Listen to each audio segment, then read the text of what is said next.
kepada Bu Atika yang telah memberikan dan meluangkan waktunya pada kesempatan virtual experience Museum Penerangan pada siang hari ini. Sebelumnya perkenalkan, nama saya Dean, teman-teman bisa panggil Kak Dean.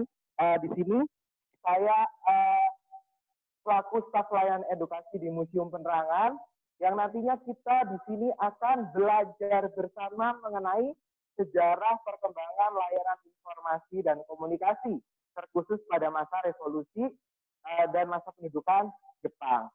Tetapi sebelumnya, hari ini adalah hari yang sangat spesial karena hari ini bertepatan dengan Hari Kebangkitan Nasional. Teman-teman biasanya memperingatinya dengan upacara peringatan Hari Kebangkitan Nasional, namun pada pagi hari tadi kita selaku Kementerian Komunikasi dan Informatika telah melaksanakan upacara virtual dalam rangka peringatan Hari Kebangkitan Nasional, di mana Hari Kebangkitan Nasional ini sebenarnya merupakan awal titik mulanya masyarakat sadar akan pentingnya informasi dan komunikasi. Jadi sangat berhubungan dengan Museum Penerangan. Nah, baik teman-teman, tadi sudah dijelaskan sedikit tentang Museum Penerangan, letaknya ada di Taman Mini Indonesia Indah dan mengoleksi benda-benda yang berhubungan dengan sejarah informasi dan komunikasi. Kenapa sih harus mesti ada Museum Penerangan? Kok dibangun Museum Penerangan? Jadi Museum Penerangan ini dibangun karena dulu ada yang namanya Kementerian Penerangan, di mana Kementerian Penerangan ini sangat berpengaruh atau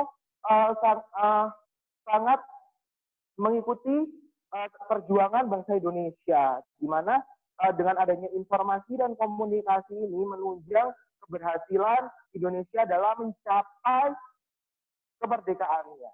Oke, baik, langsung saja kita akan keliling ke dalam. Ya, ikutin terus.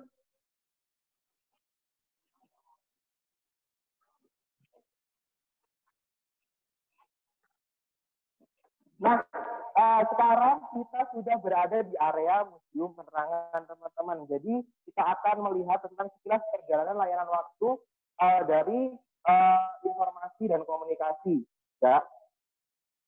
Gitu. Di mana di lantai satu ini teman-teman bisa melihat alur sejarah perkembangan layanan informasi dan komunikasi dan juga alat-alat yang ada seperti alat komunikasi tradisional seperti ini. Alat komunikasi massa berupa kentongan, merupakan alat komunikasi yang sangat populer di Indonesia. Nah, ini kentongan itu bentuknya seperti ini kurang lebih. Biasanya di desa-desa juga masih difungsikan. Fungsinya yaitu untuk mengumpulkan masyarakat biasanya, untuk memberitahu kalau ada bencana dan ada kegiatan-kegiatan. Nah, baik, kita langsung lanjut lagi ke alat komunikasi yang selanjutnya. Di sini ada alat komunikasi berupa trompet tois dan juga mangkuk merah. Gitu. Alat trompet tois ini yang dari kulit kerang, kalau di film SpongeBob sering disebut dengan kerang ajaib ya teman-teman. Nah, kalau di Museum Penerangan kita sebutnya atau di daerah-daerah timur Indonesia, trompet tois. Fungsinya sama, yaitu untuk mengumpulkan merah teman-teman. Nah, ini bukan mangkuk bakso atau mangkuk mie, tapi ini mangkuk merah yang digunakan oleh suku Dayak di Kalimantan. Nah, ini digunakan dengan menggunakan kekuatan magis gitu. Dan digunakan pada waktu-waktu tertentu saja gitu. Oke, lanjut. Teman-teman sudah mempelajari tentang kerajaan-kerajaan di Indonesia tentunya, di mana kerajaan-kerajaan di Indonesia ini juga memberikan informasi mengenai daerah kekuasaannya, memberikan informasi tentang penghargaan bila ada sayembara dari kerajaannya atau hubungan hukuman dari kerajaan gitu. Itu adalah di kerajaan Nusantara karena dulu bentuk negara kita adalah kerajaan gitu. Oke, lanjut teman-teman, bisa dilihat kita akan masuk pada masa kolonial di mana pada 1744 itu ada percetakan pertama yang bernama Batavia Novel. Nah ini merupakan percetakan pertama yang ada di Indonesia, namun hanya bertahan 2 tahun saja. Di tahun 1746 Batavia Novel ini percetakannya dihentikan. Lalu ada kantor pos, teman-teman. Teman-teman masih kenal dengan kantor pos sampai sekarang yang warnanya itu orange. Nah, itu ya. Lalu Daniel menerbitkan koran pertamanya di tahun 1810 ya. Itu pada masa kolonial. Oke, kita lanjut. Langsung aja kita langsung ke tahun 1885, di mana tahun 1885 ini terbit tentang surat kabar Todumilah pimpinan Dr. Wahidin Sudirongsodo. Nah, ini adalah bentuk koran dari surat kabar Todumilah ya, teman-teman bisa dilihat. Nah, ini Dr. Wahidin Sudirongsodo ini merupakan salah satu tokoh dari kebangkitan nasional ya, yang hari ini sedang kita peringati, yang menjadi suatu peristiwa penting ya, tepatnya pada tanggal 20 Mei 1908 organisasi Budi Utomo itu berdiri. Setelah organisasi Budi Utomo berdiri itu diikuti oleh organisasi-organisasi lain ya teman-teman, yang teman-teman kenal, organisasi-organisasi pergerakan kemerdekaan Indonesia. Nah, ini ada gambar Budi Utomo teman-teman, organisasi Budi Utomo.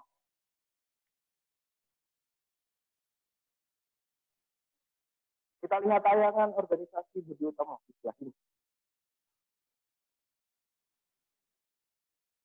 Nah, ini sedikit cuplikan merupakan organisasi Budi Utomo.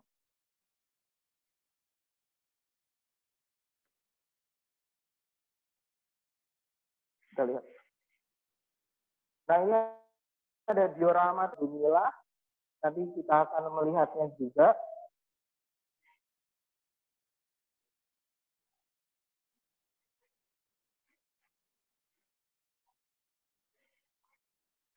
Nah, baik teman-teman, kita akan lanjutkan lagi. Di tahun 1934 ada pendirian Radio Mapro ya. Dan juga ada mikrofon dari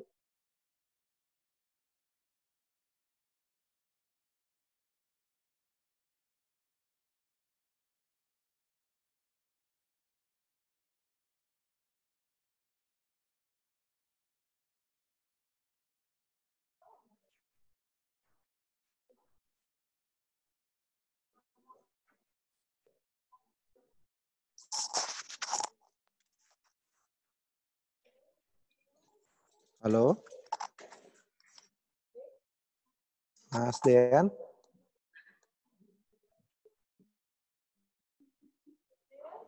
Mas Dean dan Mas Niko. Mohon maaf, ada gangguan teknis sepertinya di bawah ini. Kita selesaikan mudah-mudahan dalam waktu singkat ya, Bu Atika ya. Sementara juga ada perpindahan host sementara. Saya pengganti host sebentar. Karena Mas Wildannya ada keperluan dulu untuk pindah ruangan.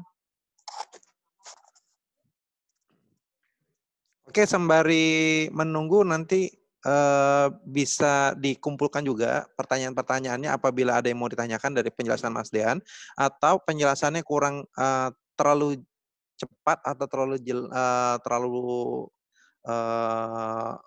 tidak melebar atau tidak fokus, tidak fokus gitu. Bisa di chat saja. Nah.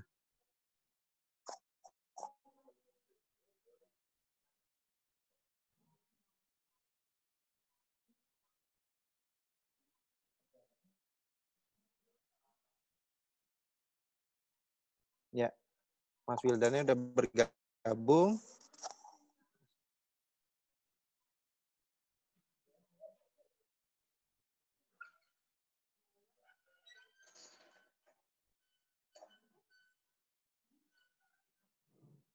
Oke, kembali ke Mas Wildan, hostnya.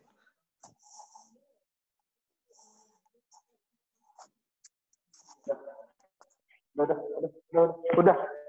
Teman-teman, mohon maaf tadi ada sedikit gangguan. Teman-teman nanti bisa pin video yang teman-teman lihat. Di sini ada koleksi Mas Aniram. Silakan video ini dipin, jadi bisa muncul di berandanya teman-teman semua ya.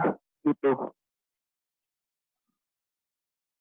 Oke, lanjut di radio Mas Aniram ini nanti akan terbentuk Perserikatan Radio-Radio Ketimuran, di mana Perserikatan Radio-Radio Ketimuran ini merupakan cikal bakal dari berdirinya Radio RRI atau Radio Republik Indonesia gitu. Yang nantinya secara resmi akan diresmikan pada tanggal 11 September tahun 45. Namun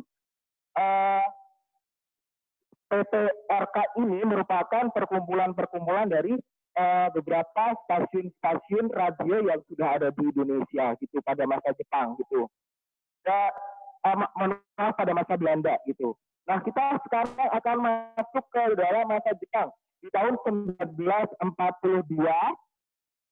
Jepang itu resmi menginjakkan kakinya di Indonesia. Yaitu yang pertama kali itu teman-teman ada yang tahu nggak di mana kira-kira Jepang pertama kali menginjakkan kakinya di Indonesia?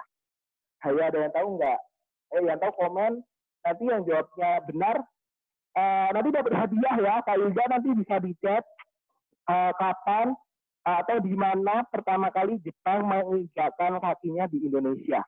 Nah, jadi sebelumnya ini Jepang ini ada ini sedikit ya wawasan tentang Jepang. Jadi Jepang itu dulu adalah melakukan politik tertutup gitu. Jadi politik tertutup ini Jepang tidak membuka kesempatan kepada atau berhubungan kepada negara apapun gitu. Jadi hanya negara Jepang saja. Namun setelah adanya restorasi Meiji, Jepang itu sangat berkembang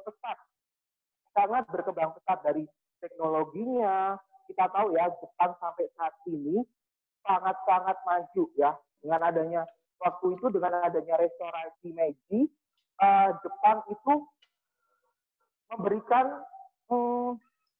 sentuhan yang luar biasa kepada negara Asia gitu ya. Jadi agar ada satu semangat Jepang untuk mempersatukan Asia, di mana Jepang itu sebagai pemimpin Asia gitu. Nah, setelah itu sebelum ke Indonesia, Jepang juga sudah melakukan ekspansi ke Korea, ke Manchuria, ke China, lalu ke Asia Tenggara. Hingga di tahun 42, Jepang berhasil menduduki Indonesia melalui Tarakan. Ya, di Kalimantan. Ada yang benar nggak Pak Wil? Di Tarakan. Nanti yang benar langsung kita kasih hadiah ya. Oh ya, Tian, ini ada yang benar. Selamat kepada Ahmad Ilham. Wah, luar biasa Ahmad Ilham. Selamat, nanti kirim identitas diri ya untuk pengiriman hadiahnya ya. Ya, silakan nanti Ahmad Ilham tolong untuk chat ke saya. Ini aja Instagramnya ya. Nanti biar kita DM ya. Ya, ditarakan ya teman-teman. Kenapa sih kok ditarakan gitu? Jadi Jepang itu ke Indonesia melalui 2 jalur. Ada jalur Filipina dan jalur Semenanjung Melayu. Ya, nanti kalau Semenanjung Melayu itu nanti lewatnya Palembang. Kenapa Jepang ke daerah-daerah seperti itu? Karena pada saat itu Jepang akan melakukan atau sudah melakukan perang Asia Pasifik, di mana perang Asia Pasifik ini menuntut Jepang untuk membutuhkan bahan-bahan yang sangat banyak, membutuhkan tenaga-tenaga yang sangat banyak. Salah satunya adalah pasokan minyak. Dan di Tarakan ini merupakan daerah yang kaya akan minyak. Gitu. Setelah Tarakan, nanti akan masuk ke Balikpapan, ke Samarinda, ke Pontianak, hingga ke Banjarmasin. Setelah ke Banjarmasin, nanti lanjut ke Palembang. Dari Palembang langsung nanti masuk ke Jawa. Dan secara resmi, peralihan kekuasaan dari Belanda ke Jepang itu melalui perjanjian Kalijati, tepatnya pada tanggal 8 Maret. Perjanjian Kalijati dilaksanakan di daerah Subang ya, Kalijati ya. Nah, ini Jepang berkuasa gitu. Oke, kita lanjut lagi teman-teman. Nah, Departemen Penerangan pada saat masa Belanda itu sebenarnya sudah ada, atau petugas atau lembaga yang menangani informasi dan komunikasi itu sebenarnya sudah ada teman-teman. Nah, tetapi pada masa Jepang itu ada namanya Departemen Penerangan itu namanya Sedenbu ya. Departemen Penerangan pada masa Jepang namanya Sedenbu gitu. Dan Jepang itu awal datang ke Indonesia itu memberikan adu rayu yang penuh kepalsuan ya, dengan gerakan 3A, teman-teman juga pasti tahu kan, Jepang Cahaya Asia, Jepang Memimpin Asia gitu ya, gerakan 3A. Dan juga Jepang itu menyebut Indonesia sebagai saudara tua ya, sebagai saudara tua dari Jepang gitu. Nah, kita lanjut nih di sebelah sini. Yang paling utama ada koleksi berupa radio umum pada masa penjajahan Jepang ya. Nah, ini adalah bentuk radio umum pada masa penjajahan Jepang. Dan petugas dari radio itu disebut Hoso Kanri Kyoku ya. Hoso Kanri Kyoku. Itu. Ini adalah salah satu dari radio pada masa penjajahan Jepang gitu. Nah, bisa dilihat nih bentuk-bentuk radionya seperti ini.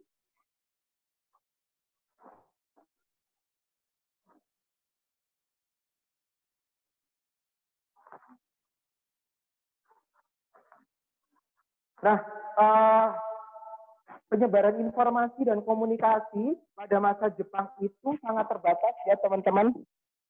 Jadi semua itu terpusat oleh Jepang saja. Jadi radio-radio yang sudah ada pada masa Belanda itu disegel oleh pemerintah Jepang dan hanya boleh mendengarkan radio dari Jepang saja di bawah Hoso Kanri Kyoku. Dan juga nih teman-teman, pada masa Jepang ini juga Jepang sebenarnya sudah memberikan angin segar gitu kepada bangsa Indonesia, di mana Indonesia itu boleh menggunakan bahasa Indonesianya, boleh melantunkan lagu Indonesia Raya, gitu, mengibarkan bendera merah putih juga pada masa Jepang itu boleh, namun itu hanya sebatas angin segar saja dari Jepang, gitu ya teman-teman. Nah lalu bagaimana dengan radio-radio PPRK? Jadi PPRK itu tidak ada lagi. Jadi fungsinya dibatasi oleh Jepang, gitu ya. Yang sudah ada nanti PPRK itu atau Perserikatan Perkumpulan Radio Ketimuran itu sudah tidak ada. Lalu kita lanjut ke radio kantor berita Domai.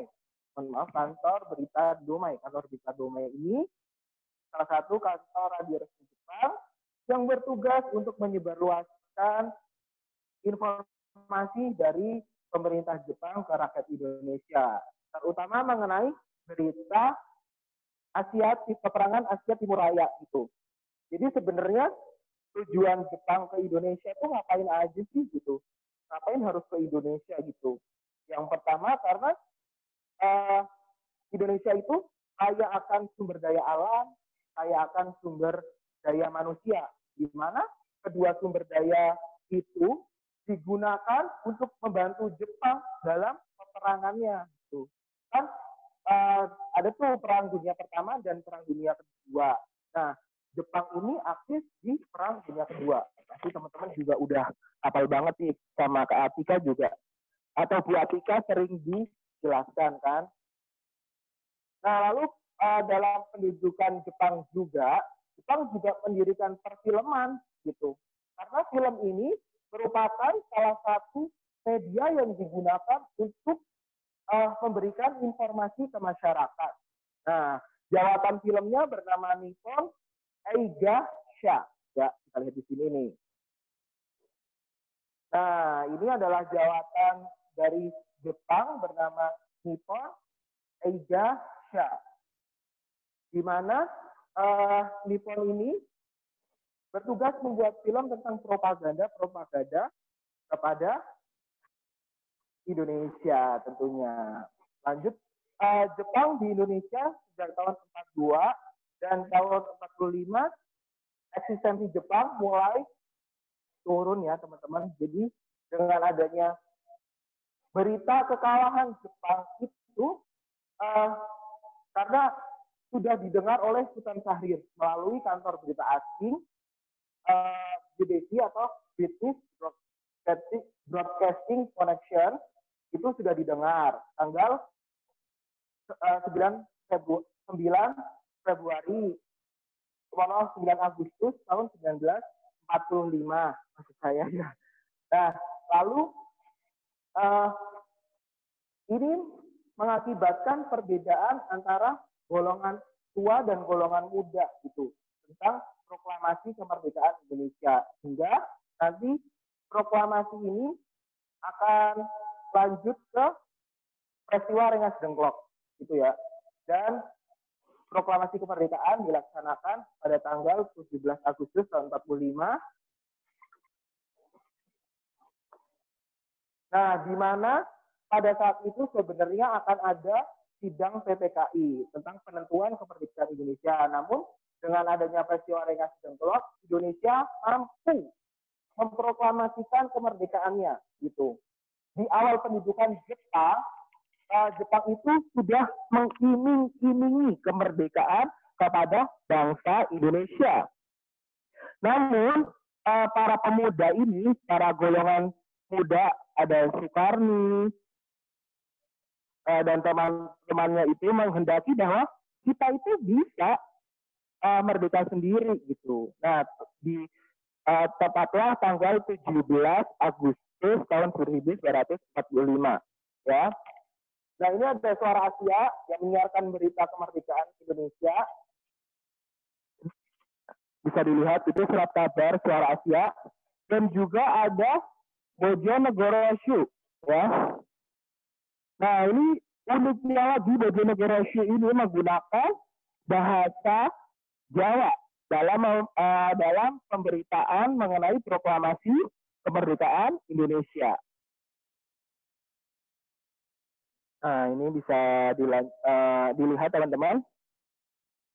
Nah, kita lanjut ke masa pemerintahan Indonesia, di mana pada saat itu Indonesia sudah berhasil merdeka, beberapa perangkat-perangkat suatu negara sudah ada, seperti pada PPKI telah melaksanakan 2 sidang pertama dan sidang kedua, di mana sidang kedua ini PPKI membentuk 12 kementerian, salah satunya adalah Kementerian Penerangan. Nah, ini kita lihat di sini nih. Ada 19 Agustus tahun 1945, Indonesia berhasil menyelenggarakan sidang kedua PPKI, yaitu dengan membentuk 12 kementerian dan juga membentuk 8 provinsi ya.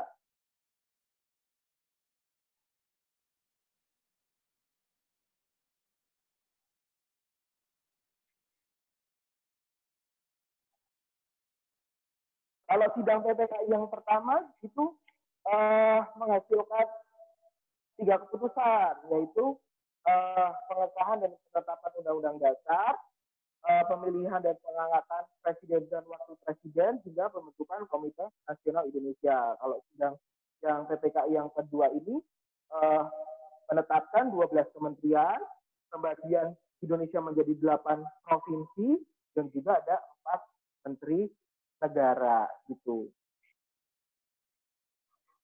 Nah, lanjut lagi nih teman-teman.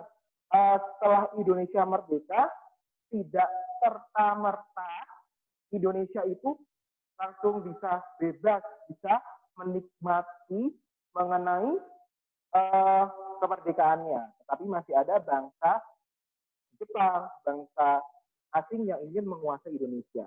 Nah, kita akan lanjut lagi nih teman-teman tentang proklamasi kemerdekaan Indonesia yang sangat unik karena disiarkan melalui radio. Oke, kita lihat di sebelah sini.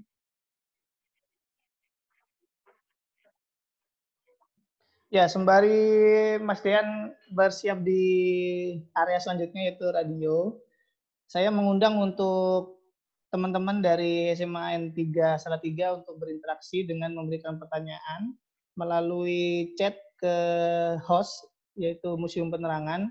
Nanti untuk 2 orang yang pertanyaannya saya pilih nanti boleh bertanya langsung kepada Kak Dean. Seperti itu ya. Silakan. Kalian bisa chat kapanpun, nanti saya akan berikan kesempatannya kepada teman-teman semuanya. Terima kasih. Ya, teman-teman silakan kalau mau bertanya kepada saya. Jadi kita sifatnya belajar bersama ya teman-teman. Jadi silakan, ayo kita sekarang belajar gitu. Biasanya kita di kelas, sekarang teman-teman di rumah, tetapi masih bisa belajar ya.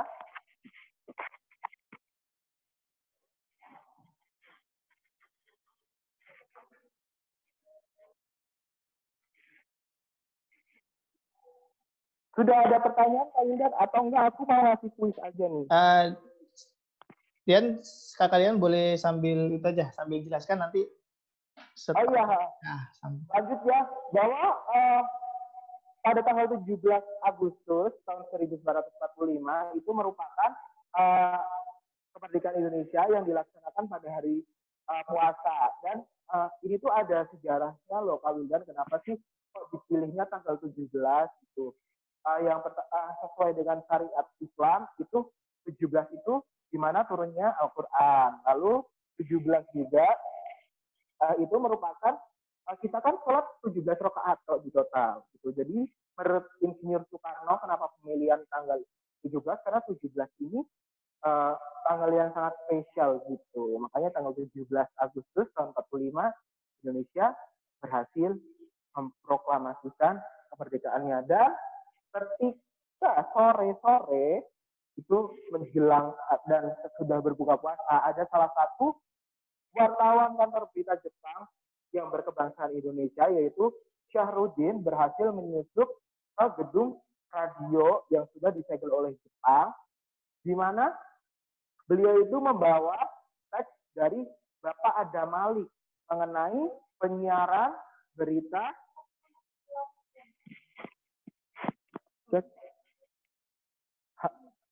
cek.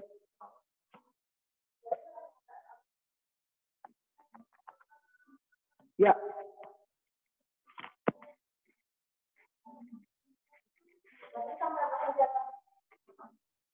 Ya. Di mana pada pukul 18 petugas pemberitaan itu menyiarkan teks proklamasi gitu. Teks proklamasi itu disiarkan selama 15 menit dan juga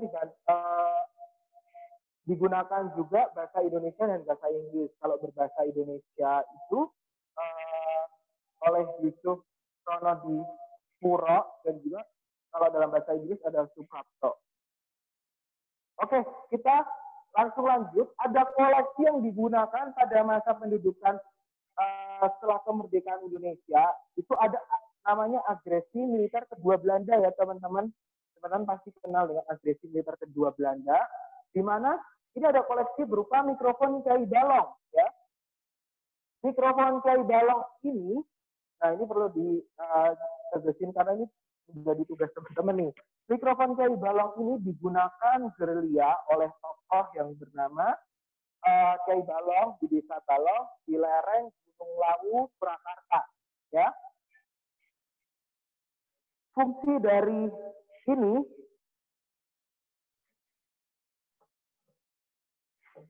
dari mikrofon Kiai Balong ini sebagai pengeras suara mengenai perlawanan kepada pihak Belanda bahwa Indonesia itu siap menghadapi Belanda gitu melalui gerilya.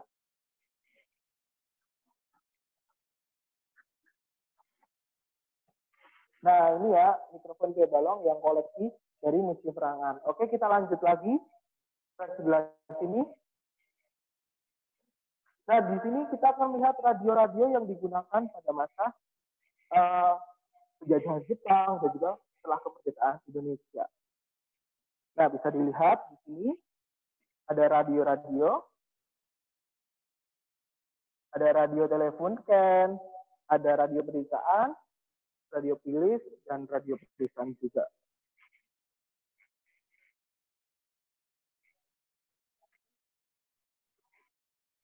Penjelasan dari Jepang, pendudukan Jepang hingga setelah kemerdekaan Indonesia. Lalu kita lanjut lagi ke Indonesia yang lebih maju. Karena pada tahun 62 Indonesia berhasil mendirikan stasiun televisi pertamanya, yaitu TVRI. Tepatnya pada tanggal 24 Agustus tahun 1962, Indonesia berhasil mendirikan stasiun TVRI. Di mana TVRI sampai saat ini itu masih ada ya teman-teman. Kenapa sih Indonesia kok 62 baru ada televisi gitu? Terus dulu nonton apa gitu? Jadi pada tahun 62 ini Indonesia juga sedang menyelenggarakan kegiatan Asian Games keempat yang dilaksanakan di Jakarta. Gitu.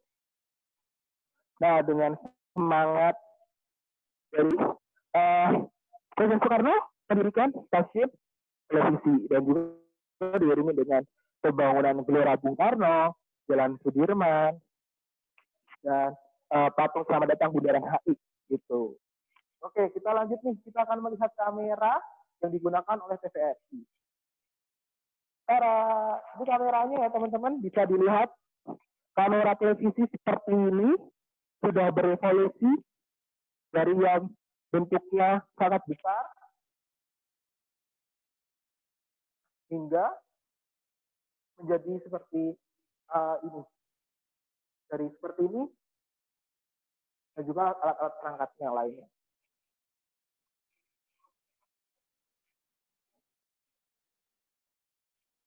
Baik, kita lanjut lagi ke si Unyil. Nah, teman-teman tahu si Unyil nggak? Pasti tahu kalau si Unyil. Tapi pernah dengar nggak sih panggung penerangan melalui si Unyil? Nah, kita akan melihatnya ke dalam. Yuk kita lihat di dalam.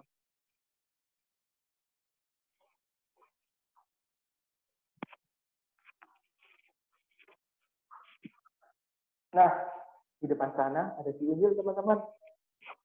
Nah, si Unyil ini merupakan salah satu bentuk dari komunikasi yang diberikan untuk anak-anak.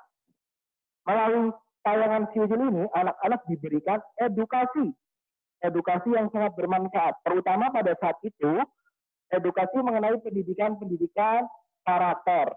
Ya, jadi sebenarnya pendidikan karakter itu sudah ada sejak zaman dulu ya, teman-teman. Nah, si Unyil ini sudah ada sejak tahun 1981 hingga tahun 1993. Pertama kali disiarkan di TVRI pada tanggal 5 April 1981. Si Unyil ini menggambarkan seorang anak Indonesia yang hidup rukun di satu desa. Mereka itu berbeda-beda suku dan ya hidup rukun. Nah, di sini ada tayangan Unyil nih. Seperti ini kira-kira tayangannya Unyil.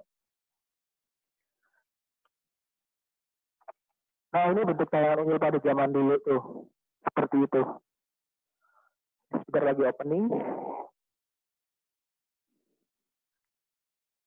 Nah, si Unyil ini kayak dulu itu menjadi tayangan yang sangat populer dan sangat favorit gitu. Nanti kalau nggak percaya coba tanya bapak ibunya di rumah deh. Sepopuler apa sih si Unyil? Karena dulu memang menjadi tayangan yang paling populer untuk anak-anak. Walaupun tidak hanya untuk anak-anak, bahkan sampai orang dewasa pun suka menonton si Unyil gitu. Karena menjadi babak baru di dunia perfilman dan pertelevisian di Indonesia. Kita lanjut lagi yuk.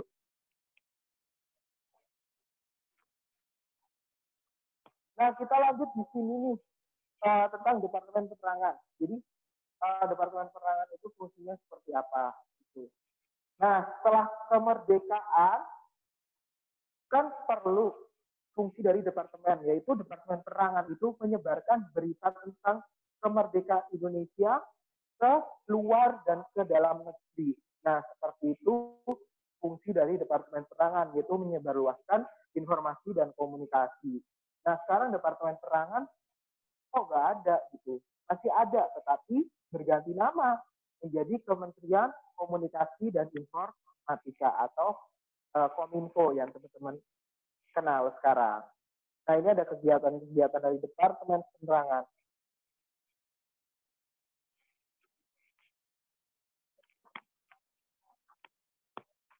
Oke, kita lanjut lagi. Di sebelah sini ada televisi nih, teman-teman. Nah, bentuk televisi seperti ini, teman-teman, kira-kira masih ada yang punya tidak di rumahnya? Nah, ini televisi pada zaman dulu ya, teman-teman. Televisi ini dulu diberikan pemerintah atau dijual dengan harga yang sangat murah oleh pemerintah pada saat itu. Karena untuk mendukung suksesnya kegiatan Asian Games. Dan warnanya only black and white aja, hanya hitam dan putih ya, teman-teman, belum warna seperti sekarang. Ini nah, kurang lebih seperti itu. Nah, oke, kita lanjut lagi ke sebelah sini ya. Di sebelah sini teman-teman bisa melihat ada pusat-pusat penerangan juga yang digunakan untuk memberikan informasi ke masyarakat.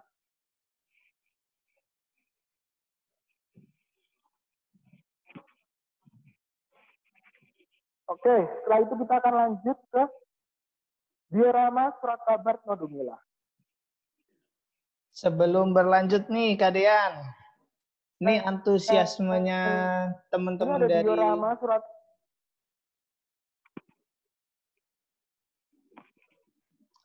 Ya, Kak Dean, sebelum berlanjut ke diorama selanjutnya, ini antusiasme teman-teman kita dari SMA 3 Salatiga ini luar biasa. Jadi sudah ada beberapa penanya nih, Kak Dean. Boleh langsung kita sambungkan ke Dinda Ingrid ya. Saya coba undang Dinda Ingrid.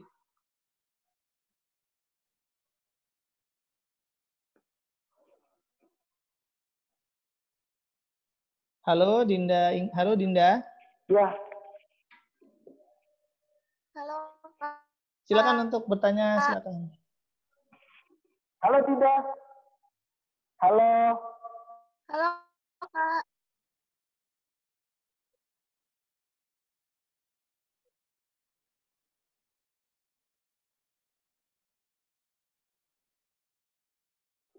Silakan untuk pertanyaannya.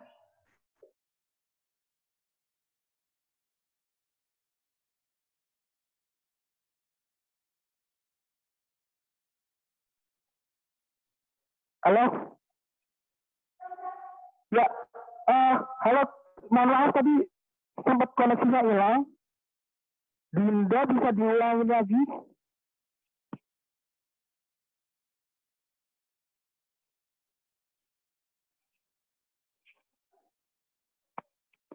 Ya, mohon maaf, Dinda. Tadi koneksi kakak hilang, jadi mohon diulang lagi.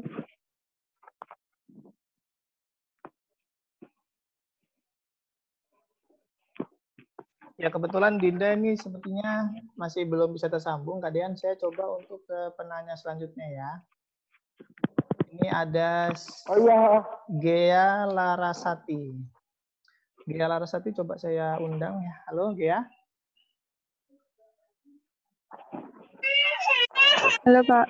Halo Gea, silakan untuk bertanya langsung mengenai pertanyaan tadi. Halo Gea. Seperti yang udah dijelaskan di awal bahwa informasi dan komunikasi ini kan memegang peran penting ya terhadap kemerdekaan Indonesia. Ya. Yang saya ingin tanyakan,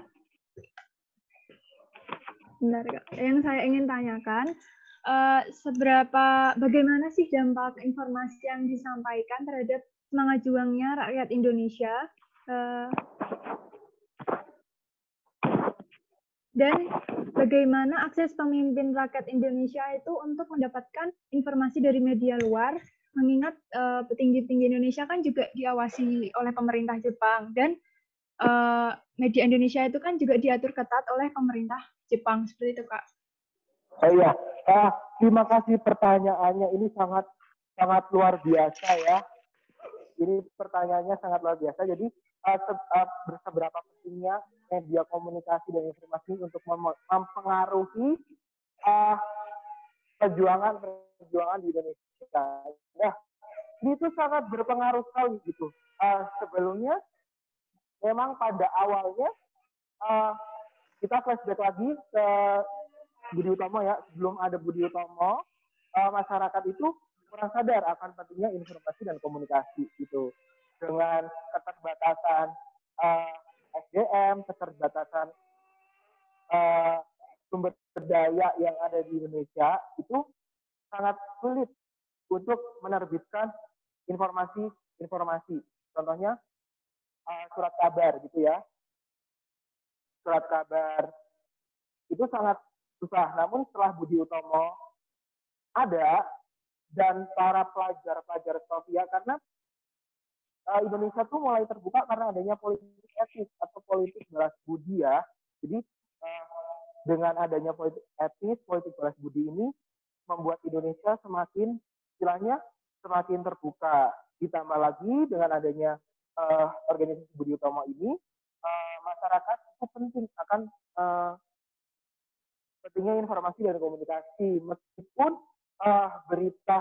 pemberitaan pada saat itu masih seputar propaganda seperti Jepang. Jepang menggunakan media komunikasi massanya itu digunakan untuk mempropagandakan Jepang gitu, bahwa biar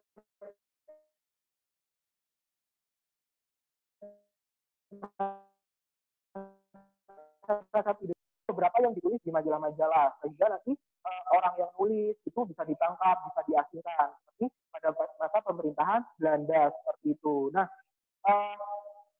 media-media itu dulu ada media dari asing, media dari etnis Tionghoa juga ada, ya, ada media dari Bumi Putra. Namun media dari Bumi Putra ini kadang kalah saingnya, teman-teman, kita akuin bahwa pada saat itu kita sebenarnya kalah saing di medianya, karena teman-teman bisa bayangin hari ini ada peristiwa apa, namun berita yang sampai ke masyarakat biasanya 2-3 hari karena keterbatasan sumber daya yang ada gitu. Jadi teman-teman bisa membayangkan kalau sekarang teman-teman dapat informasi aja langsung broadcast sangat mudah. Jadi bisa mengetahui perbedaan. Terus bagaimana sih para pemimpin Indonesia bisa mendapatkan informasi-informasi ini? Nah, elit-elit politik dari kaum intelektual Indonesia kan ada beberapa nih yang belajar di luar negeri, berhubungan dengan masyarakat di luar negeri. Mereka saling bertukar informasi gitu dengan menggunakan seperti surat gitu. Itu sangat alat komunikasi yang sangat sederhana gitu. Akses dari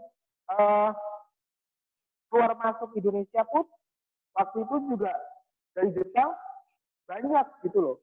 Jadi pemerintah Jepang membawakan informasi-informasi gitu, siaran-siaran radio yang di Indonesia memang tidak ada, dibatasi oleh Jepang. Namun dari pemerintah Jepang mengadakan informasi dari pemerintah Jepang. Jadi para intelek seperti Insinyur Soekarno itu mendapatkan informasi-informasi yang sangat luar biasa itu dari media-media luar gitu. Karena memang dari kaum intelek ini, kaum intelek itu kaum yang terpelajar ya teman-teman. Jadi kayak mencari tahu. Nah, jadi ada rasa ingin tahu untuk mendapatkan informasi.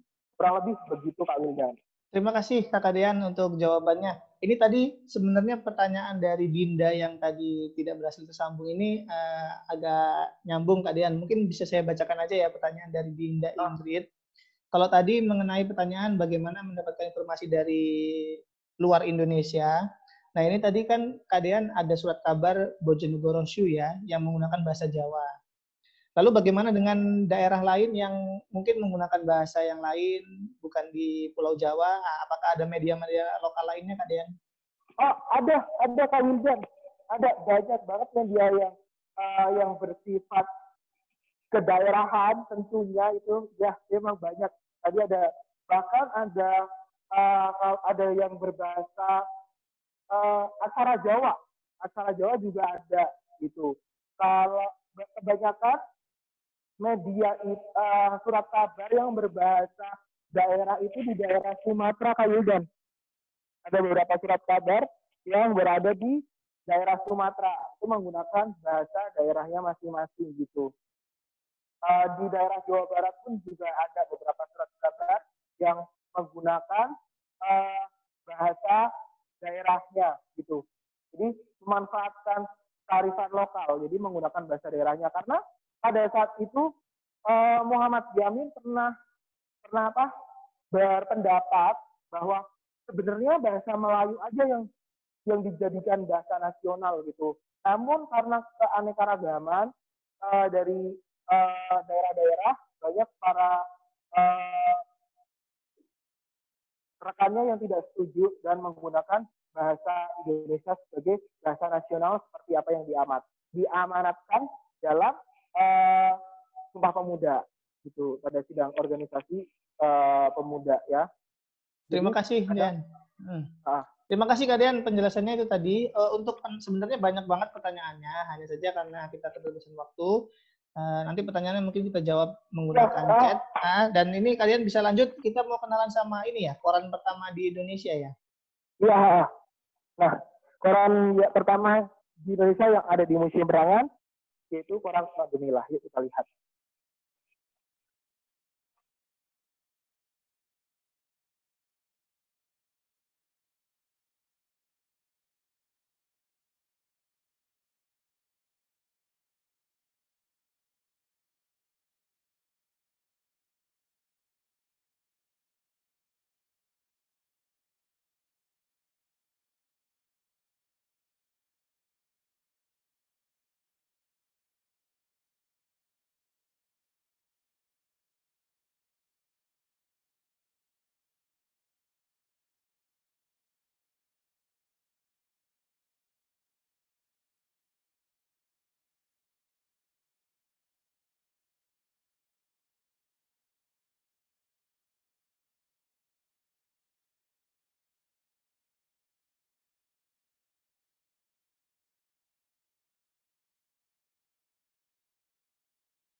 Oke, sepertinya Kak Dean sedang menuju ke dioramanya.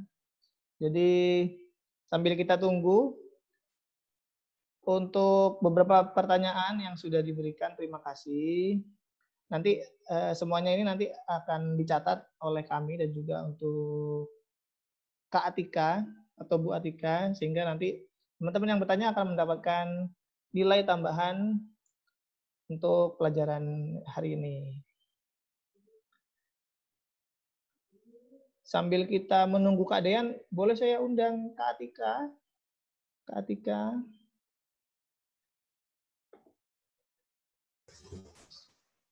Halo Kak Atika, gimana Halo Kak Wildan. Iya. Penjelasannya kira-kira sudah bisa diterima dengan baik? Iya, terima kasih. Tadi penjelasannya Kak Dian sudah cukup jelas, tapi ada beberapa yang ingin saya lengkapi. Kalau teman-teman tadi sudah lihat bagaimana perkembangan teknologi informasi dan komunikasi dari masa prasejarah sampai pada masa setelah kemerdekaan. Kira-kira bagaimana sih orang-orang itu berkomunikasi pada awalnya? Kira-kira bagaimana orang-orang itu mengabarkan sesuatu kepada temannya? Tentu tidak semudah seperti kita sekarang, tinggal WhatsApp atau bertemu via Zoom seperti ini. Nah, mereka lebih butuh perjuangan, terutama ketika masa kemerdekaan Indonesia. Nah, teman-teman, ada yang perlu saya garis bawahi tadi di pertanyaannya Dinda Ingrid. dan Gia Larasati. Saya ingin menambahkan jawaban dari Kakak Dian. Yang pertama adalah pertanyaan Dinda. Nah, Dinda bertanya tentang surat kabar Bojonegoro Shu.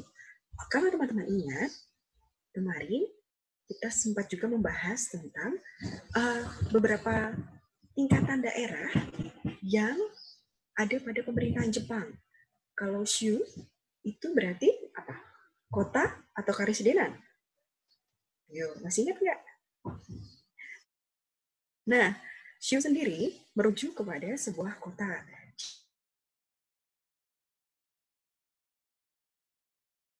Seperti Bojonegoro Shu, Semarang Shu, dan lain sebagainya, itu terbit di tiap-tiap karesidenan di Indonesia. Tujuannya untuk memperlancar propaganda Jepang. Salah satunya adalah Bojonegoro Shu. Mereka semua belum dibubarkan ketika Indonesia menyatakan kemerdekaannya. Mereka semua bubar setelah sidang PPKI pada tanggal 19 Agustus. Gitu ya. Nah, kemudian pertanyaan yang kedua, pertanyaan Gia. Pertanyaan Dinda dan pertanyaan Gia bagus sekali. Kemudian pertanyaan Gia Larasati.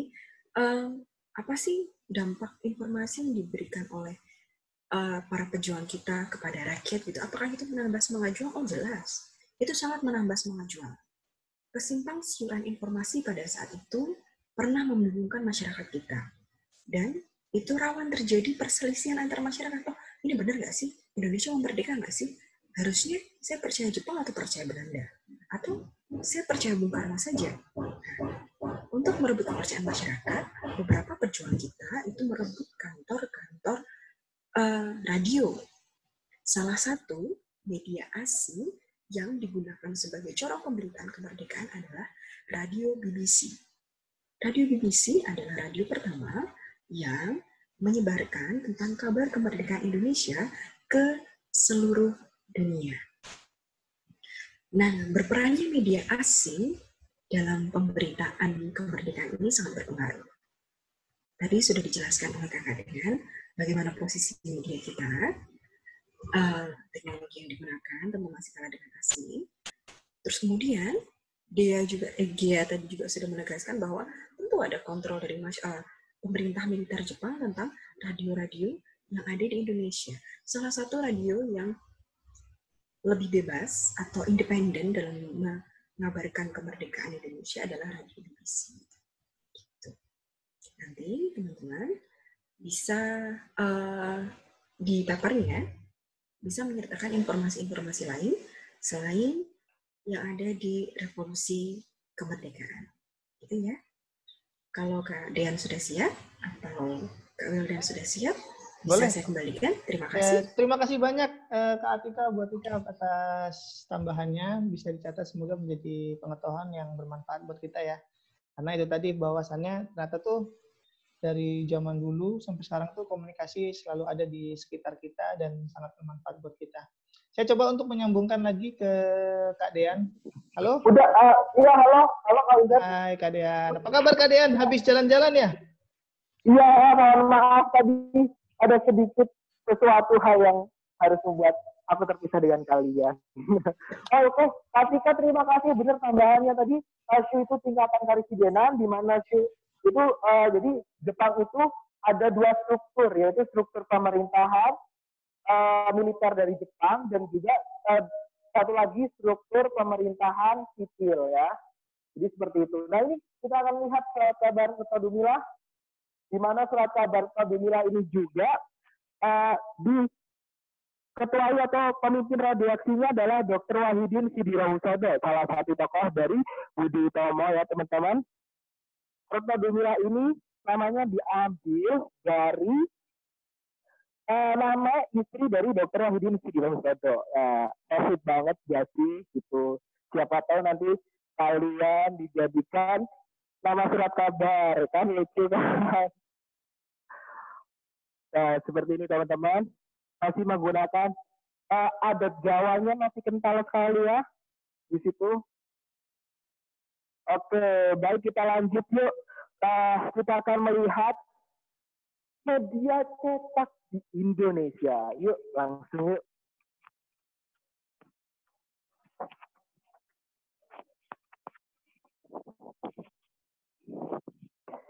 Nah, teman-teman, di sini teman-teman bisa melihat media-media cetak di Indonesia. Kurang lebih seperti ini. Yuk kita lihat yuk. Nah, teman-teman pasti tahu kan, ini namanya apa? Atau ada yang belum tahu? Iya, ini namanya adalah mesin ketik, teman-teman. Mesin ketik ini juga sangat berpengaruh dan juga pada masa kemerdekaan, teks proklamasi itu diketik, biar rapi, diketik oleh Bapak Sayuti Melik ya. Yang sebelumnya ditulis tangan oleh Presiden Soekarno. Nah, ada yang unik juga nih teman-teman. Di sini ada mesin ketik huruf Jawa. Nih, ayo nih ada bahasa Jawa pasti pada tahu. Hono Coroko, teman-teman. Ya, kita bisa lihat di sini. Ya, ini adalah mesin ketik huruf Jawa yang digunakan oleh Keraton Surakarta. Nah, ini fungsi keraton juga dulu juga sebagai penyebar informasi gitu. Jadi kalau ada informasi dari pemerintah pusat disebarluaskan ke pemerintah daerah, nanti pemerintah daerah menyebarluaskan ke masyarakat gitu. Nah, ini unik. Selain alfabet juga ada yang mesin ketik 1945. Nah, ini digunakan oleh Kementerian Penerangan ya untuk menulis surat-surat, menulis leaflet-leaflet yang nantinya dibagikan ke masyarakat. Lalu ada mesin ketik berhuruf Arab juga teman-teman. Kita lihat di sampingnya ada mesin ketik berhuruf Arab. Nah, ini digunakan oleh Kementerian Penerangan Luar Negeri ya. Nah, ini salah satu hubungan untuk media massa dari luar negeri ya.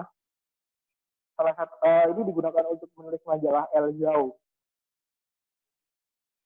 Nah, dengan adanya teknologi cetak itu, di sini ada salah satu tokoh yang sangat berjasa dalam dunia percetakan adalah Bapak Johannes Gutenberg. Nah, ini adalah salah satu penemu dari teknologi cetak berkebangsaan Jerman ya. Dengan adanya penemuan beliau, revolusi dari percetakan semakin maju. Nah, kita bisa melihatnya ada mesin cetak seperti ini nih. Mesin cetak tinggi, ada mesin cetak coba naskah. Nah, kita lihat ini ada media percetakan. Nah, biasanya kalau menyetak, mereka selebaran ini ditaruh di sebelah sini. Nah, nanti dipres menggunakan alat seperti ini. Nah, lalu nih teman-teman ada yang unik lagi nih teman-teman. Jadi pada zaman dulu, kenapa sih susah? Karena jika akan membuat surat kabar, kita harus mencetak lempengan-lempengan seperti ini. Nah, di sini tuh ada huruf-hurufnya guys. Bisa dilihat. Nah, ini lalu nanti akan dipres ya. Dan akan menghasilkan satu tulisan surat kabar. Yang hasilnya nanti seperti ini. Nah, contohnya seperti ini ya. Dan sebenarnya pada zaman dulu, satu lembar sudah bisa disebut surat kabar. Nggak perlu berlembar-lembar seperti sekarang ya. Dan ini juga ada banyak nih yang bentuknya besar-besar. Yang tadi yang kecil-kecil ya. Ini masih banyak di sini. Ini ada tulis-tulisannya. Itu bisa dilihat ya teman-teman. Betapa perjuangan bangsa Indonesia dalam memberitakan informasi dan komunikasi. Kalau sekarang sangat mudah. Ini meja opak. Untuk mengatur tata letak halaman atau layout agar halamannya bisa berurutan. Oke. Nah, itu sedikit tentang Museum Penerangan, Kang Wildan. Karena kita sudah mencapai ujung yang terakhir. Oh ya, saya lupa. Di sini ada yang berhubungan dengan setelah kemerdekaan ya Kak Wildan, masih ada lagi, yaitu rapat raksasa di lapangan Ikada. Nah, ini rapat raksasa di lapangan Ikada ini setelah Indonesia merdeka ya, tepatnya pada tanggal 19 September tahun 1945, di mana Presiden Soekarno membangkitkan semangat masyarakat Indonesia untuk menjaga persatuan dan Persatuan dan Kesatuan pasca kemerdekaan Indonesia, dan pada saat itu mereka itu dijaga ketat oleh tentara Jepang, ya, dijaga ketat oleh tentara Jepang. Jadi merupakan salah satu hal yang sangat luar biasa, karena memang ya setelah Indonesia merdeka itu tidak serta-merta kita bisa menikmati kebebasan, itu masih banyak. Ada pertempuran Ambarawa, pertempuran 5 hari di Semarang, Surabaya, itu merupakan salah satu bentuk perlawanan terhadap Belanda yang tentara sekutu. Jadi setelah Indonesia merdeka itu, saja ada tentara sekutu dan Nika. Nika itu tentara dari Jepang ya. Tentara dari Belanda yang membonceng sekutu datang ke Indonesia lagi, termasuk untuk menguasai Indonesia lagi. Begitu. Nah, itu sedikit tentang gambaran museum perangan. Untuk selanjutnya kita akan membuka sesi diskusi ya. Yuk kita ke depan untuk berdiskusi. Nah, itu sedikit kalian dari saya. Untuk selanjutnya kita akan dilanjutkan untuk berdiskusi. Terima kasih banyak Kak Dian. Semoga penjelasannya bisa diterima oleh teman-teman dari SMA Negeri 3 Salatiga. Kak Dian masih ada souvenir buat teman-teman? Oh iya, masih. Oke, aku buka satu pertanyaan terlebih dahulu. Pada masa penjajahan Jepang itu ada juga Departemen Penerangan pada masa penjajahan Jepang. Nah, kira-kira atau siapa yang bisa menyebutkan nama Departemen Penerangan pada masa Jepang itu? Silakan dijawab teman-teman. Ini baru 2 ya, nanti akan ada pertanyaan lagi tentunya buat teman-teman yang berhasil menjawab pertanyaan. Tadi sudah saya singgung sedikit. Jadi pertanyaannya sebutkan nama Departemen Penerangan pada masa kependudukan Jepang di Indonesia ya. Silakan untuk chat ke saya.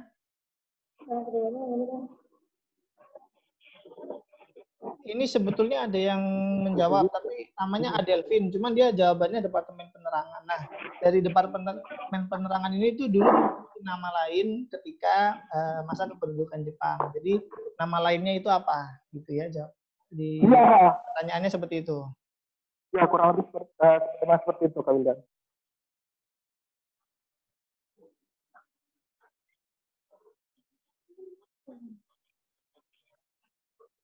Silakan. Yang bisa menjawab mendapatkan hadiah dari kami. Oke, ini sudah ada yang menjawab atas nama Ine Widyan. Jawabannya adalah kantor berita Domai.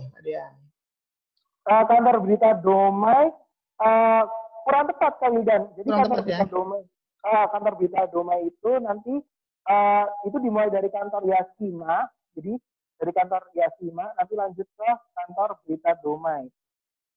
Lalu nanti ke Antara. Inisialnya pakai S, teman-teman. Tadi yang awal saya bilang. Boleh googling ya ini Kak Dian ya? Oh, boleh. Boleh. Kalau ketemu sih, kalau googling ketemu.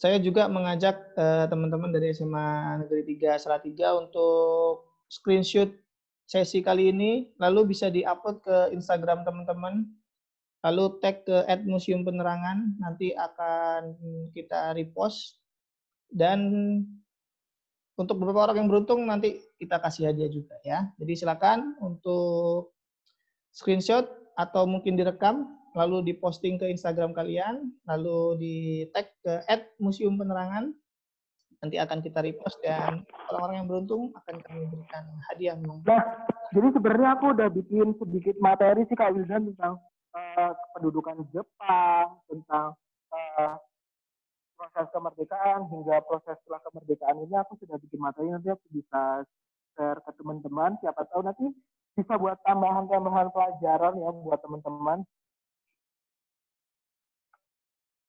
Ya, baik. Kak Dian, ini kayaknya teman-teman ini agak kesusahan dengan pertanyaan yang barusan. Oh, iya. Mungkin Kak Dian bisa jawab lalu beri pertanyaan yang lain. Oh iya, namanya Sedenbu ya teman-teman. Itu merupakan kantor Departemen Penerangan pada masa Jepang ya.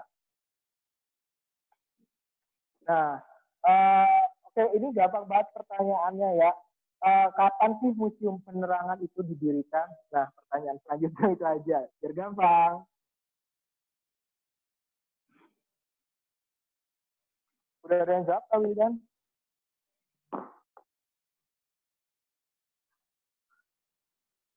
Oke, ini sudah ada yang menjawab atas nama Ahmad Ilham. Ilham. Menjawab pertanyaan yang sebelum. Tadi sebentar. Ayo yang belum dapat hadiah. Nah, ini si Ahmad Ilham menjawab 20 April 1993 ya. Iya, alhamdulillah jawabannya adalah benar. Selamat kepada Ahmad Ilham. Mohon untuk DM Instagram kami ya, nanti selanjutnya akan lewat DM Instagram ya. Silakan, ada pertanyaan lagi Kak Dian? Atau mungkin Ahmad Ilham ini memiliki pertanyaan yang bagus juga loh Kak Dian. Saya coba undang ya. Ahmad Ilham. Oh ya. Ahmad Ilham, saya coba undang. Halo Ahmad Ilham, bisa bergabung dengan kami? Halo. Halo, silakan. Tadi sempat ngechat ke saya, pertanyaannya bagus sekali, bisa ditanyakan ke Kak Dean yang sudah menjadi pemandu museum ini. Silakan. Assalamualaikum Kak. Ya, Waalaikumsalam. Apa kabar? Saya mewakili teman-teman mungkin Kak ini Kak pertanyaannya. Kita kan sudah lama, sudah sejak kecil mungkin sering berkunjung di museum ini ya. Sering berkunjung di museum A, museum B, museum C. Lah, ada masalah ketika kita menangkap nilai apa yang didapatkan setelah kita berkunjung ke museum itu, Kak. Apa yang dapat diserap? Luar biasa sekali ya pertanyaannya ini. Kayaknya calon duta museum. Ya, terima kasih Ilham atas pertanyaannya. Apa saja sih yang didapat dari museum itu sendiri ketika teman-teman sering berkunjung ke museum? Saya tanya nih, 3 bulan yang lalu kan, kita pandemi 3 bulan yang lalu terakhir teman-teman berkunjung ke museum kapan? Saya tanya dulu nih. Terakhir berkunjung ke museum. Kemarin Kak, saya Kak. Kemarin, ke museum mana Ilham? Ke Museum Semedo di Tegal Kak, tentang Purbakala begitu. Tentang Purbakala, ya luar biasa. Jadi total museum di Indonesia itu ada sekitar 600-an ya teman-teman.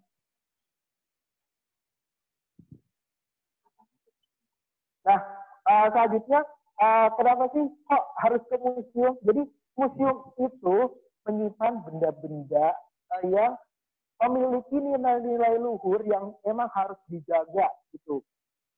Kalau teman-teman nggak ke museum, teman-teman nggak akan tahu loh kapan berdirinya TVRI. Mungkin bisa secara langsung bisa mencari tahu informasi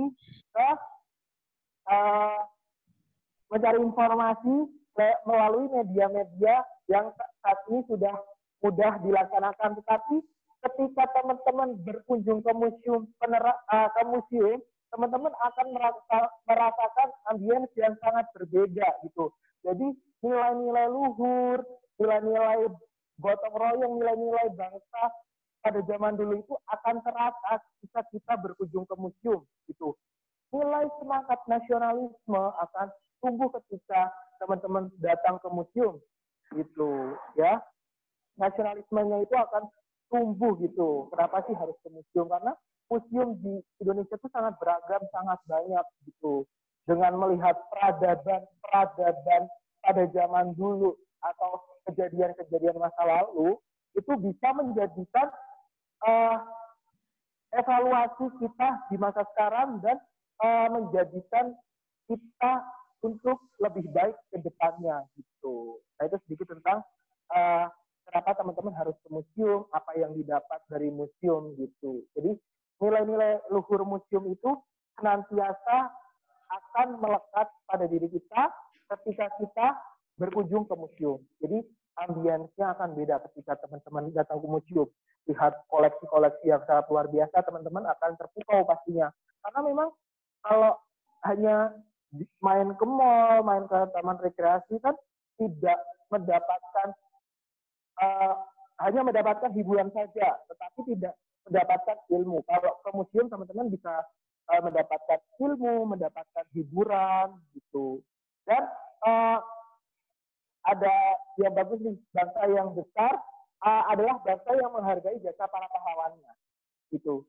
Melalui museum kalian bisa menjadi bangsa yang menghargai jasa para pahlawan kita melalui museum. Begitu kurang lebih Ilham dan Kak Wildan sedikit dari saya. Luar biasa ya. Pertanyaannya Ilham ini membuka diskusi yang menarik bagi kita. Kalau saya pribadi sih mungkin boleh share. Jadi kita tahu ya ada namanya itu Wright bersaudara yang dia itu orang pertama yang mencoba untuk membuat manusia terbang. Dan mereka adalah penemu pesawat dan mereka itu tahukah teman-teman mereka berhasil terbang itu selama berapa lama?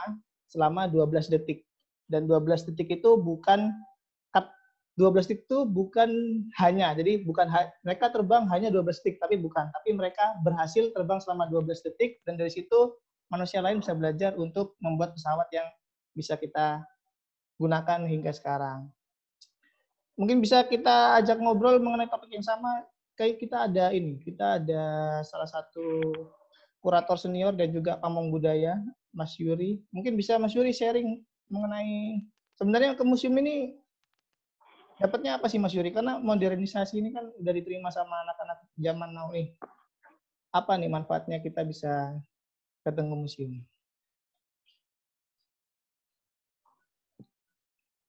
Unmute sih. Oke. Ya, tadi dari siapa penanyanya Mas Wildan? Ahmad Ilham ya. Sebelum mewakili itu teman-temannya yang lain. Udah di offin lagi ya mic-nya? Untuk Ahmadnya udah di off kan ya mic-nya? Masih on. Masih ada. Oke. Tadi Mas Ahmad mau nanya nih, kenapa kalau Museum Semedo itu ada tujuan apa? Karena museumnya museum prasejarah itu. Diabadikan mungkin, Pak. Diabadikan. Penemuan-penemuan purbakala yang diabadikan. Enggak, tujuannya jenengan datang ke museum itu tuh apa gitu? Kebetulan saya ada lawatan sejarah di Tegal, Pak. Saya mengikuti kegiatan lawatan sejarah di Tegal. Oh, lawatan sejarah aja. Bukan tujuan pribadi, benar-benar pengen ke sana gitu, enggak ada ya? Belum, Pak, belum. Oh, oke, ya udah kalau gitu. Karena ini situsnya situs prasejarah nih, agak menarik kita datang ke sana. Jadi kalau biasanya tuh sesuai dengan bidangnya. Jadi kayak misalkan begini, kita kalau kunjungan ke museum tuh pasti ada sesuatu penanya di dalamnya gitu. Ada sesuatu yang harus kita temukan jawabannya kalau untuk bertanya ke museum. Jadi kaitannya dengan museum itu sendiri, kalau misalkan ada teman-teman yang mau datang ke museum, itu dari rumah sudah bertanya sebenarnya. Jadi jangan datang ke museum dengan kosong, harapannya ekspektasinya apa gitu. Karena kalau ekspektasinya kosong, nanti di sana ya kosong juga. Bener nggak? Sama kayak sekolah sebenarnya sih. Kalau sekolah, kamu datang dengan kondisi kosong, ya kosong pulangnya. Tapi kalau kamu harapannya nambah ilmu, pasti nambah ilmu, bener kan? Ya, sama halnya dengan museum seperti itu. Tadi saya sempat Google juga, saya kebenaran belum sempat ke Semedo itu. Nah, itu mungkin kurang lebih sama dengan situsnya Sangiran mungkin. Di Sangiran juga ada kan ya, situs prasejarah. Nah, itu makanya di situ bisa bercerita banyak. Kalau pengen tahu tulang stegodon itu seperti apa di situ, atau makhluk purba itu seperti apa. Nah, biasanya kalau saya sendiri pernah bertanya-tanya dalam diri saya, bener nggak sih ada manusia purba gitu? Kalau sebagai agama kan bukannya Nabi Adam yang pertama ya gitu ya harusnya. Tapi ternyata memang mereka ada gitu. Tapi beda dengan Nabi Adam gitu. Jadi ada konsep namanya missing link. Nanti kalau mau yang bertanya-tanya lebih lanjut lagi kayaknya di luar forum ini aja. Karena itu bakal jadi jauh banget lebar sekali gitu. Karena memang kita nanti kan kalau pernah belajar kelas 10 ya kalau nggak salah ya mengenai pelajaran prasejarah ya. Jadi ada masa perundagian kan di situ kan, ada masa berburu, bercocok tanam dan sejenisnya gitu kan pembagian-pembagian zaman itu. Nah, terus perkembangan teknologinya seperti apa dan kita ternyata masih mengadopsi dari kebudayaan-kebudayaan prasejarah itu sendiri gitu.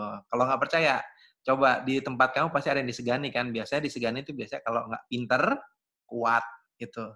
Kalau ganteng enggak deh, kalau ganteng, siapa bilang ganteng gitu. Tapi kalau kuat sama pintar itu biasa diseganin. Itu tunjuknya sebenarnya kebudayaan. Udah manusia dari zaman dulu kebuatnya seperti itu.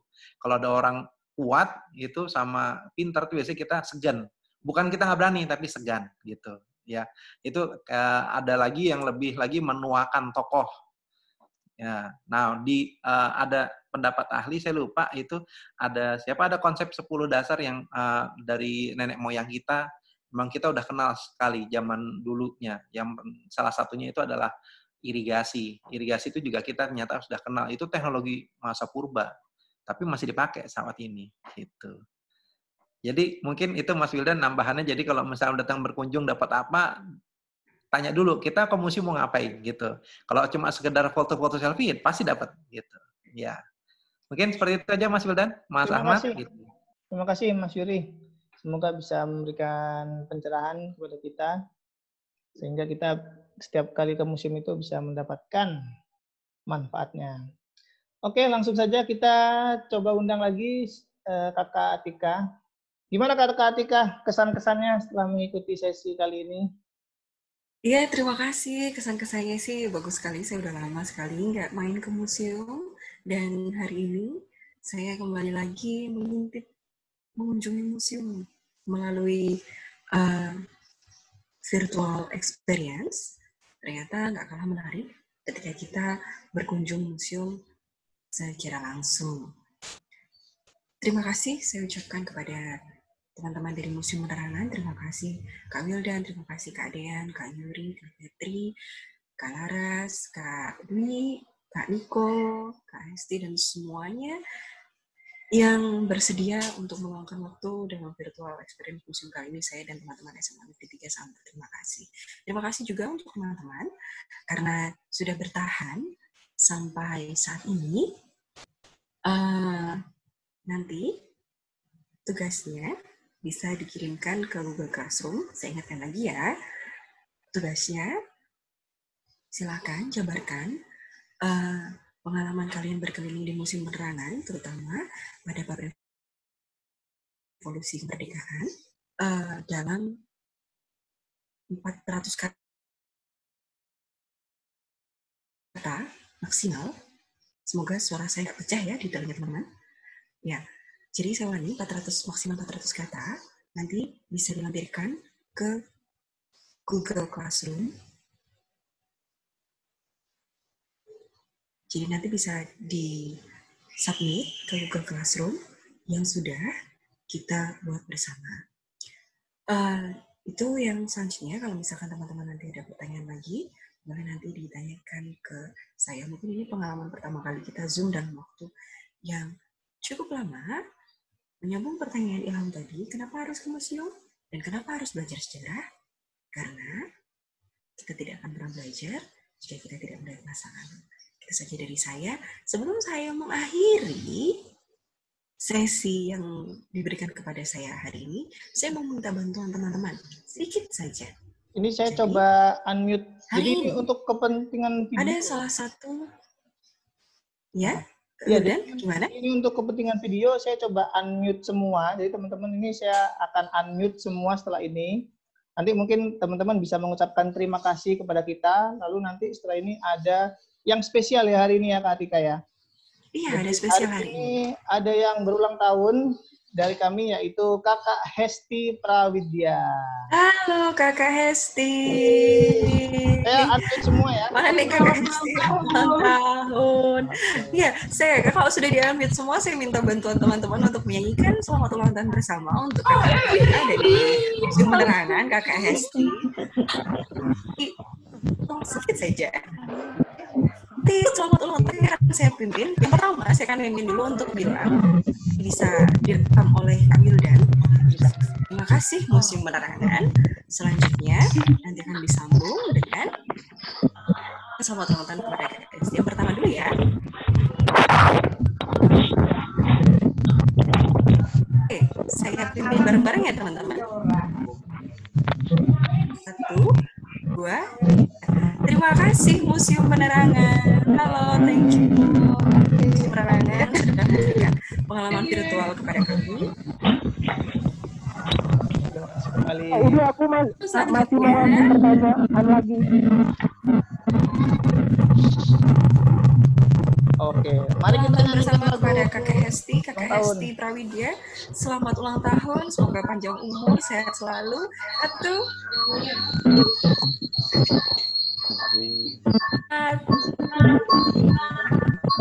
Day to you, birthday to you. Happy birthday, Happy birthday Kakak to Hesti. you.